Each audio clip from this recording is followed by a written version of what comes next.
we are live for real this time with the right tweet and the right information and the right everything else. This is the Field of 68's Best Bets live stream. If you are listening to this in Apple Podcasts or Spotify, it is the Field of 68 Best Bets podcast. My name is Rob Dauster. That other guy you see over there and the other voice that you're going to hear on this feed is the one and only Jeff Goodman. We are here to break down tonight's college basketball slate. There are 3 games that I'm interested in getting some action on. Before we get into that, though, Jeff, I got to ask you, what were you thinking betting on Arizona State last night? I tried to tell you. You did. San Diego State is really good. I tried to tell you about Marcus Bagley and the injury. No, it was the number. It was all those crazy numbers you threw at me that confused me. They threw me off, and I just said, the hell with it. I'm going the other way, and I went the other way, and I regret it now. My faith is in Brian Dutcher now, so I'm good. San Diego State, Jordan Shackle, Matt Mitchell. I'm not screwing around. But how about this? So I didn't watch a second of that game last night, not 1 second. You know why? Why? Because we went out for dinner at our favorite spot here in Charleston, and I probably consumed more food than I have in the last year. We ordered 2 shrimp and grits and rack of lamb. I'm telling you, I had 1.5 of the shrimp and grits and probably 3/4 of the rack of lamb. And then we had, of course, you know me, banana cream pie for dessert. So of which I took down probably 90% of that as well. So it's a tough life you're living. It's a very tough life you're living, going on vacation in the middle of December while we're trying to get a business going. So that's why you didn't respond to any of the texts or the emails or the Zoom calls. I was out cold. Good. That's good to know. But you know what? It was so worth it. It was the best damn meal. Place called Snob here in Charleston. Actually, that makes a lot of sense. For Jeff texted me at like 5:30 this morning, so it was because he probably passed out at 8 o'clock and was ready to go. I was trying to get to the game, and just didn't make it. But it was, like I said, worth it. We're going to do Halls tomorrow night. We got a spot at Hall. You know Halls? No, I don't know anything about Charleston. I've never been.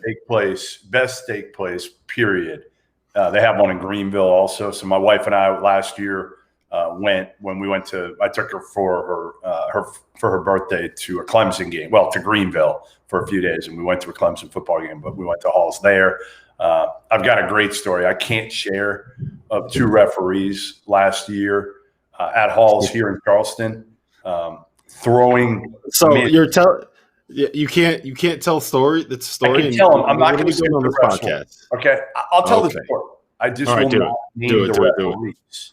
And basically, we're having a few at Halls last year when I'm down here for the Charleston Classic, and we walk out of the late. It's probably 1 a.m. or something, and we walk out of Halls, and there's this big, huge container with these big jelly beans, the mammoth jelly beans, and they take like handfuls, and I'm like, what are they doing? And we get out in the street, King Street, which is the big street in Charleston. It's kind of dead, like not a lot of people walking around, but some, and they start humming them at each other. And then the next night we did it again, and this time I took a handful of jelly beans so I could fight back. And so 2 of us are on one side of the street, one of the refs is on the other side. We're humming it at him, and we hit a car next to him. And the guy gets out of his car and is ready to kick the living crap out of this the one unnamed official, and we didn't try to help him at all. Like, if the guy had kicked the shit out of him, like, so be it. We were not going to come to his defense. That's it. Are you done? Are you done telling stories now about your life in Charleston, where you're moving? All right, let's talk about tonight's slate. The first game that I want to discuss is Iowa State at Iowa. That total is 159. That line is Iowa State plus 14. KenPom has it plus 11, so I think there's a little bit of value on the Iowa State side, but that's not where I'm going to be. But I'm going to let you go first before we get into this. I don't have a great feel for this Iowa State-Iowa deal, to be honest. I mean, Iowa State's not very good, Rob, but it is one of those. Again, it's a grudge game, right? So, like, Normally I say take the points, and this one I'm worried. I'm just worried because, man, Iowa could go on one of their spurts and beat them by 30 and run it up on them because it is that rivalry type game. So I don't have a good feel. I'm staying away. Yeah, so I don't have a good feel on the side in that one either. I understand the logic for wanting to take plus 14 in a rivalry game where Ken Pom says that it should be plus 11. There's value there. I don't think I'm going to try to capitalize on that. For me, the play is the over. And the reason for that is both of these teams play their offensive possessions are top 40 in average possession length. So they both want to play fast. They both want to get up and down the floor. They're both looking to get quick shots. And they both really struggle at stopping what the other team does well. The way to beat Iowa is to have guards that can beat you off the dribble, off the bounce, get into the paint, that can operate in ball screens. Iowa State has Rasir Bolton, Tyler Harris, and Jalen Coleman-Lance. They have three really good guards that can play off the bounce that aren't really guys that are going to knock down three. So they can do what you have to do to be able to beat Iowa. On the other hand, Iowa's got this guy, what's his name? Lucas something or other, who's like pretty good. Yeah. And Iowa State. He's coming off a bad game. He's coming off a subpar game. So you don't think they're going to get him the ball? Well, yeah. I mean, that's part of it too. And what we saw against North Carolina is what happens when you throw too much attention at Luka Garza. You leave all of these shooters open. So two teams that play fast, two teams that really match up well with each other defensively. Offensively. I think is just the perfect game to bet the over. So, yeah, I'll be on the over in this spot. I think that's the play. Villanova, Georgetown. Villanova, I think, given about, 11.5? Mm-hmm. Last 11.5. 11.5. Georgetown stinks. They're not good, Rob. They're not good. I mean, Villanova, I just think once they get going on all cylinders, which they're not quite there, but they're pretty close again. And I think they're healthy, other than a couple guys, Brian Antoine, who knows if he'll even play this season. But they don't even need him. They don't need him. They got enough dudes. I just don't see Georgetown staying within a dozen points of Villanova. I don't. The thing that I'm worried about there is that I think people have this misconception that Villanova plays fast. They don't. They want to play slow. They want to go possession by possession. They want to walk it up. They want to take like 20, 25 seconds off the clock and get a good shot. But now, they'll put up a lot of points. Yeah, right. And they can put up a lot of points because they can really shoot. Yeah. They're really good offensively. They're really efficient. But it's not like they're playing fast. So I'm worried about that many points in that, like, a Big East game on the road when Villanova has not – like, they really haven't clicked yet this year. No, there's going to be a game where they explode, but they really haven't clicked yet this year. So I was looking at that. Like, there's no way that I'm going to be on Georgetown in this spot. Right. But I'm worried about the pace that Villanova plays and the way that they play offensively. So if I was going to be on someone, to be Villanova, but that's a pure stay away from me from me. How about this one? I got a good one for you. Go ahead. You were tweeting today about teams that are playing their first game. Yeah. Milwaukee. Right. Playing their first game. Yep. Coming back, they were in quarantine until I believe it was December 6th. That would have been, 5 days ago? Monday, right. I guess, maybe Sunday. So they basically had 1 week of practice since getting out of quarantine. And they're going up against a really bad Kansas State team that lost to, was it Fort Hays State? An 0-3 Division III program. So I like the under here. I don't want to be – the process says fade Milwaukee in the spot, right? But the process also says fade Kansas State because they're fucking terrible. So I know, but I like Kansas State a lot here. I like them a lot. I think they're going to take out – they got to be so embarrassed right now. Mm-hmm. And Bruce Weber, listen, as bad as the talent may be, Bruce Weber still can coach his ass off. There's no way they're going to – you don't think he coaches – Bruce Weber's a pretty darn good coach. He is. He's had his moments. I think Bruce had good seasons. Here's my thing. Yeah. But so my take on my top down take on Bruce Weber is that he's had really good years, really bad, and really bad ones. Yeah. And I don't know exactly what to make of that. Like when Kansas State is really good, they're really, really good. when he had all of those dudes at Illinois, like he had that thing, or all of Bill Self's dudes at Illinois, like he had a very, very good team. He could do a lot with it. So I think when he has the pieces that he wants and he knows what to do with them, he can use them very effectively. I think when he has situations where he doesn't really know what he has and he's trying to figure it out, like maybe not as much. So, but to your point, I think this is a great spot because, it's a buy low spot. They just lost to a Division II team. Everybody saw that. But my thing is this, right? Milwaukee's going to have no legs. We've seen all of these teams that come out of quarantine play well for a half and then die in the second half. So that could certainly happen with Kansas State. The one thing I would say is that the way that Milwaukee plays is like really aggressive man-to-man where they're trying to force turnovers. They were second nationally. How about this, Jeff? They were second nationally last year in defensive possessions that ended in isolations, which means they make you beat them one-on-one, more or less, because they take away a lot of passes. They don't let you run your stuff. They make you beat them one-on-one, and they force a lot of turnovers. Kansas State turns the ball over a ton. Kansas State does not have a lot of dudes that can go out and beat you in isolation and get you a bucket one-on-one. So in a game that is this low scoring, where I don't think Kansas State – 134. 134. Actually, sorry. It's 132.5. Now I got it at 135, 134 as I was prepping for this podcast. I would still take the under there. I would take it all the way down to 131. But to me, it's just, a low scoring game.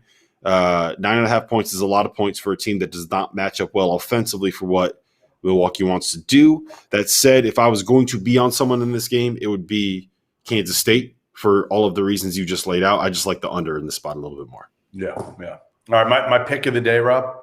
What's that? Murray State, given 3. After John Morant came after me on the last one, my dumbass picked Austin Peay in the preseason top 50. And not only did Murray State blast Austin Peay, who has the best player in the OVC in Terry Taylor, and also the best NBA prospect in Jordan Adams. But they beat him by 30. I mean, they trashed him. So I'm going to lay the 3 points against a Southern Illinois team that they dealt with a quarantine not long ago, so they missed some time. Brian Mullins, their head coach, got out of quarantine, so his brother Brendan replaced him while he was out. But again, I don't want to take the wrath of John Moran again on Twitter, so I'm going full all in with the Racers in this, given 3. That's not bad. The one that I really like, and I think my favorite bet of the day, is UCLA minus 4.5 at home against Marquette. Johnny Juzang is back. He played 19 minutes against San Diego. Say the name again. Say the name. Johnny Juzang. Yeah, but the way you said it was kind of like cool. What did I say? It like had a little bit of a ring to it. Johnny Juzang. I'll never do that again. I'm sorry. I don't know. It sounded better the first time. All right. So Johnny Juzang is he's back. Played on Wednesday. Played 19 minutes. Jalen Hill. He's back. Has played the last 3 games. Is averaging 9 points and 8 boards in those 3 games. I saw John Rothstein tweet something about how Jalen Hill is a difference maker for UCLA. So if that makes any difference in your analysis when it comes to breaking down UCLA, there you go. I do think that Jalen Hill is an important piece for them because of his size and his athleticism. And having Juzang back means you can kind of go to that kind of 3-wing lineup, which I think you need to go up against the Marquette team. We have UCLA at full strength. Fine. And to me, UCLA at full strength is a team that belongs in the conversation for top 20. We were all down on them after that loss to San Diego State. They were missing 2 starters and playing on the road against a team that just kicked Arizona State's ass last night. So it's not like that is a terrible loss. They went to 3 overtimes with Pepperdine without 2 starters, playing in a neutral court. Pepperdine, pretty good. Might have 2 pros on that roster, Colby Ross and Kessler Edwards. So I think UCLA is in a good buy low spot here. And the only thing that really concerns me about the Bruins is the way that Mick Cronin wants to play defense is like kind of force you to shoot a lot of threes, right? Marquette shooting on the season 37% from 3, which is top 40 in the country. But if you drill down a little bit, against high major opponents in their 2 games against Oklahoma State and Wisconsin, they're 13 for 43 from 3. So They made a lot of their threes against shitty teams. I think that UCLA game is you take contested threes. I think they'll make Marquette take tough contested threes. I'm never going to bet on a team where DJ Carton is the point guard, and so here we are. Let's go Bruins. All right. There you go. That was a good little spiel to give your case on that one. I'm going to go. My last one is St. Mary's, given 19 against San Jose State. San Jose State absolutely stinks. They've only played a game because of regulations in their county. St. Mary's has already played 6 games. They've got a guy named Randy Bennett, if you haven't heard of him, coaching the Gales. And he's pretty damn good. So I'm gonna lay the 19 there and feel pretty good about it. Yep. The only other thing that I'll say is that Fairfield is favored on KenPom right now, right? Over Rick Pitino. On KenPom, he's favored. The line has gone all the way to Fairfield plus 4.5. So let me ask you this. How many points would you need on Fairfield to take them against Rick Pitino and Iona? At home, mind you. At home. Listen, the Jay Young Rick Pitino coaching matchup is a heavyweight battle. Okay, heavyweight battle. The only thing I would say is 2 transfers for Jay Young, Zach Chrysler and Jake Wojcik, both ruled ineligible, both waiting till next week, hopefully, to be cleared. So Jay Young's without 2 of his top players right now that are in limbo. I don't know, man. I'd stay away. I just, I don't have a feel for the other Slick Rick's team yet at Iona. I mean, it's not really Slick Rick because the ultimate. It's almost wrong to even refer to him that way. There's only one Slick Rick, and he resides in Bowling Green, Kentucky. But yeah, I don't love it. I don't love it. Yeah, it's without the transfer, it's a tough spot. It's the same thing as I was looking at Georgia Southern. Their line does not match up with KenPom, but their best player, their point guard, the transfer from UAB, is going to miss at least one more game that he'll be out. So that is a reason to stay away from them. But that's all I got, Goodman. You got anything else? No, I got my 4. Villanova, K-State, Murray State is my pick of the day, and St. Mary's. Those are my 4. What do you got? You got UCLA, you got the Kansas State under. And Iowa State, Iowa over. You love yourself a good favorite. You love those favorites. Yeah, well, they've been coming in, a lot of them this year. I bet you if you tracked it this year, we thought there'd be a whole lot more upsets than there have been so far. And I think a big part of that is you have the haves and the have-nots in the preseason. And think about all the testing and the resources and everything for the high majors. And a lot of the low majors, too, when they quarantine, they got to stay in for 14 days where – the Pac-12 and the Big Big Ten, they can test out of it. They can test out of the quarantine, and they're not in there for 14 days necessarily. They can test out because they test every single day. So I do think that gives the high majors an advantage, and that's why we're not seeing more. We really haven't seen a ton of big-time upsets. Yeah, it's every reason that you just mentioned. We talked about what happened with Long Beach State a couple of episodes ago, but that story that you told is not something that only happened at Long Beach State. We could probably just leave it at that. So, As always, please rate, review, subscribe to the podcast if you are listening to this on Apple Podcasts or on Spotify. And remember, homefieldapparel.com, officially licensed, independently owned, collegiate athletic gear. They mine all of the old logos of all of your old favorite programs. I ordered a ton of stuff. I ordered a bunch of stuff the other day. You know what happened? You know what happened, Goodman? It might take you a while to get it because they partnered with us, and all of a sudden they got this huge rush over Thanksgiving. Like the day after Thanksgiving, really? Home Field Apparel had like their best day ever, and that was 2 days after they partnered with us. It couldn't have been Black Friday that did that. Well, it had to have been their association with the Field of 68 and Rob Dauster and Jeff Goodman. So I am taking full credit for Home Field Apparel having their best day of all time. Here's what I told Connor. I told Connor that I'm taking full credit for it. You want to know what I ordered, Rob? What'd you order? I went to town here a little bit. Now, it'll be waiting for me, hopefully, when I get home in about 9 days. But Baylor Bears hoodie, nice. UConn vintage hoodie. I know you like that. Yeah, buddy. I know you like that. A Creighton T-shirt. and a San Diego State T-shirt. Yes, San Diego. They got really good San Diego State stuff, and also like their Tulane T-shirts. They got these old like Green Wave logos with Tulane. Really? Yeah, I'll for people that are interested. Yeah. Tweet at me if you want to see it, and I'll send you a picture of the one that I'm talking about on Twitter. Like it's so good, dude. Perfect. I love those old logos they have. Like I'm not kidding. Like yes, they're paying us, and yes, they're a sponsor, and yes, we have a business relationship. But that company's fucking awesome, man. I love those guys. No, I could wear something from them every single day. Something. Yes. Why not? Like, and those hoodies are perfect. Yes. Yes. I mean, I've said this on the stream before. Like, okay, we're going, like, we'll end this in a second. But the best thing about their T-shirts is you don't get, like, the turkey neck. And you don't get, like, the saggy arm. And you can wash them. And you can dry them. And you can take them out of the dryer. And you know how sometimes when you do that with a new T-shirt, it gets all floppy and loose at the bottom? Yeah. It doesn't happen with those T-shirts, man. Rob, people can see how ripped I am in those T-shirts. That's what it comes down to. Oh, yeah. I mean, that's the best part about it is it makes Goodman look like he actually is in shape.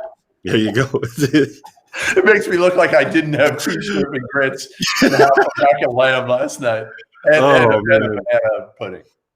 This stream went off the rails. All right, Jeffrey. All right. Happy betting, everybody. Let's get some winners. Homefieldapparel.com. Field of 68 promo code 20% off. Peace.